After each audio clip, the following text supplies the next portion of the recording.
Bienvenidos a Monosapiens, en esta serie de filosofía para nuestra ruta de llegar a Kant. Hoy presentamos Monadología escrita por Leibniz en el periodo de la modernidad. Este es un filósofo racionalista. ¿Y qué es el racionalismo? Comprende que la realidad tiene una estructura lógica y tiene principios racionales universales. Eso es el racionalismo. Y pues Leibniz es uno de estos filósofos racionalistas como Descartes, Spinoza, que decía que vivimos en el mejor de los mundos posibles. Pero, ¿qué significa realmente esa frase? ¿Significa que el mundo es perfección? ¿Qué significa?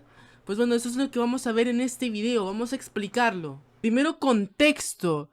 Leibniz es un filósofo alemán del siglo XVII y en ese tiempo el Sacro Imperio Romano Germánico estaba devastado por la Guerra de los 30 años. Además, había una revolución científica en su apogeo con Newton, Galileo y demás que fueron antes. Galileo fue antes, pero Newton, por ejemplo, es contemporáneo de Leibniz. Hay un mecanicismo, principalmente el autor de Descartes es el que principalmente influye en este tipo de... en el mecanicismo, que vamos a explicar qué es. Y hay distintos problemas filosóficos en la filosofía de René Descartes, como por ejemplo cómo explicar la realidad, la unidad y el cambio.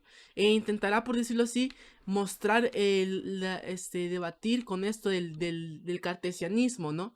Pero bueno, primero, ¿qué es el mecanicismo? El mecanicismo puede explicar movimiento, extensión, choques. Lo que hace el mecanicismo es explicar el mundo a través de materia, movimiento y choques físicos, pero no puede explicar la unidad, ni la conciencia, ni la identidad, ni la percepción, ¿ok? Entonces, eso es lo que intentará buscar ahí Leibniz. Buscará una filosofía, una metafísica que pueda explicar estas cosas de una forma sistemática, ¿no? O sea, me refiero, esta idea de sistema está en toda la obra de monadología y es lo que vamos a ver hoy, ¿no? Porque el problema es cómo explicar la realidad, la unidad y el cambio para Leibniz. ¿Qué son las monadas? ¿Ok?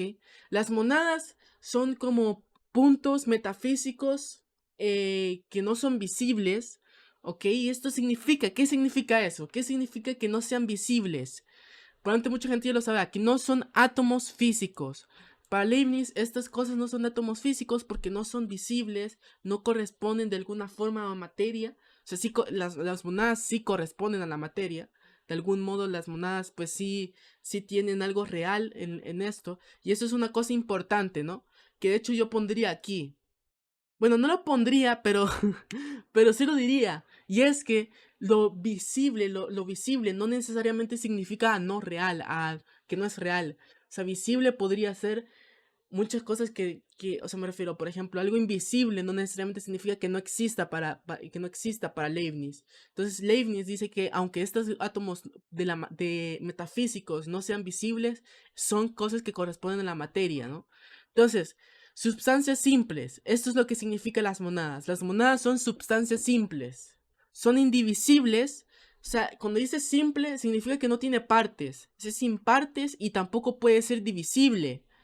Y son inmateriales, es lo que ya decía, son activas, o sea que van cambiando constantemente, son de eso lo que le llama apercepción Leibniz, y tienen percepción interna, que es apetición, perdón, cuando son activas, o sea, cuando cambian, se les dice apetición, y y tienen percepción interna, que esto es de la percepción es que tienen, como por decirlo así, conciencia, son o ¿cómo se llama? O aquí lo dice de hecho, entelequías, percepción mínima, todas las monadas tienen una percepción, pero son mínima y cada una es diferente. Almas, o sea, tienen memoria, que serían los animales, por ejemplo, y espíritus, que tienen razón o autoconciencia, que seríamos nosotros, los humanos. Esto es muy importante porque, a diferencia del mecanicismo de Descartes, no explica cómo es posible que los animales tengan memoria, o sea, me refiero, cómo es posible que no tengan alma los animales, porque es raro, o sea, me refiero, los animales pueden de pronto acordarse de un animal peligroso y pueden huir, entonces, ¿cómo es posible que no tengan alma? El mecanicismo solo explicaba que los animales eran materia en movimiento, aunque esto parezca raro, en realidad es así. Entonces, Leibniz ya responde a esto diciendo que que existen distintos grados de conciencia en las monadas. Las monadas podrían ser la conciencia de un humano o podría ser la alma de un animal con su memoria. Las monadas no tienen ventanas. ¿Qué significa esta frase? Significa algo muy raro pero muy interesante, y es que no tienen interacción causal entre monadas. No hay esa interacción causal, no hay choque físico. Entonces, ¿cómo parece coordinarse el universo? ¿Cómo es posible esto si no se pueden tocar? Me refiero, todo lo que nosotros tenemos, todo nuestro cuerpo, nuestras manos, está compuesto de monadas que, no, que por más que estén chocando, en realidad no se están chocando. Es algo muy raro, ¿no? Pues básicamente esto es por la armonía preestablecida.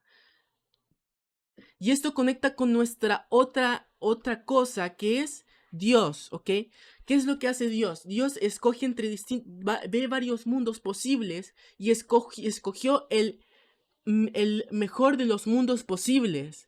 ¿Y esto qué significa, no? ¿Significa perfección? Pues no, porque en realidad no es así. O sea, me refiero, en el mundo hay muchísimas cosas, hay caos, desorden en el sentido humano, pero no corresponde a lo humano, corresponde a lo general, a lo universal, por decirlo así, al orden o a la armonía en general. No corresponde a un deseo humano o a la perfección humana, ¿sí me entiendes? Eso cambia un poco la perspectiva. Y lo básicamente lo que sucede es que Dios escogió el mundo en donde todo parece coordinarse perfectamente, en donde básicamente todo lo que nosotros hacemos parece que se coordina y pero en realidad no, o sea, en realidad no está chocando, parece que está chocando las cosas, que parece que están moviéndose, pero en realidad solamente son monadas que ya están preestablecidas en eso, por decirlo así.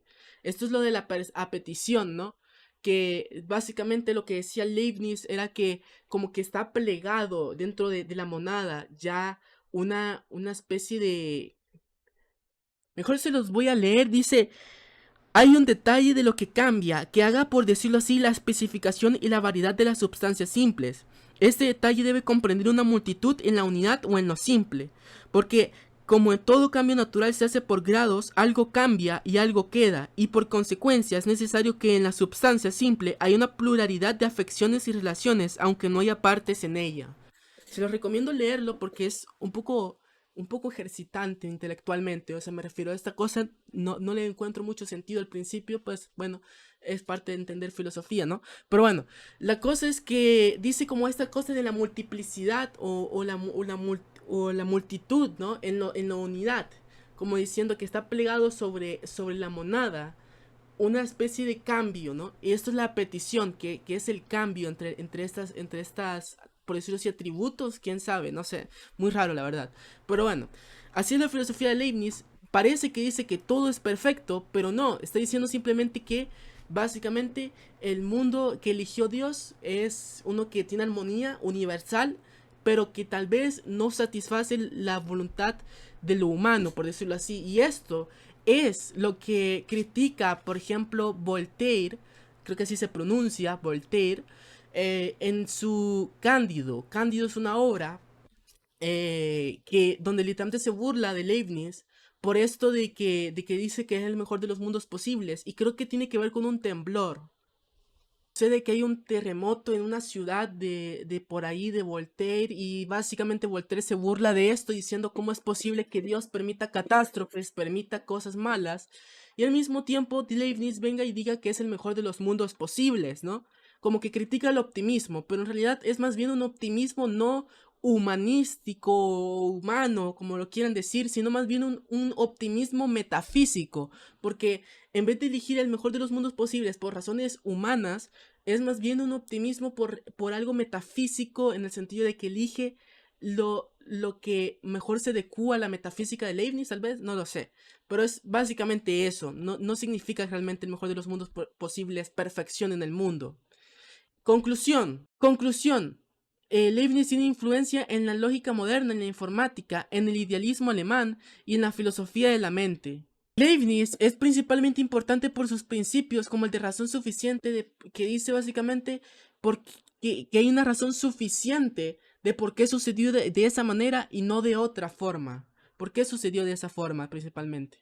El de no contradicción, que es que una verdad necesaria no puede ser contradicha. Por ejemplo, que un triángulo tiene tres lados, no puede contradecirse eso. Eso no puede contradecirse, porque va en contra de la lógica, por decirlo así. Y la identidad de los indiscernibles, que básicamente dice que si dos cosas son diferentes, son iguales, perdón, si dos cosas son iguales, entonces son básicamente la misma. Y pues su famosa frase, el mejor de los mundos posibles, refleja mucho de su filosofía metafísica, su optimismo metafísico, por decirlo de alguna forma. Y eso, básicamente. Creo que es importante, más que todo, por esto de las verdades necesarias y las verdades contingentes, que va muy de acuerdo con mi siguiente autor, que es David Hume.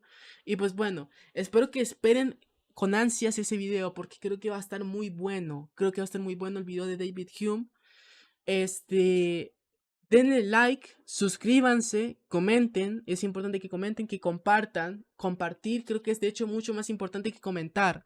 Creo que sería necesario compartir.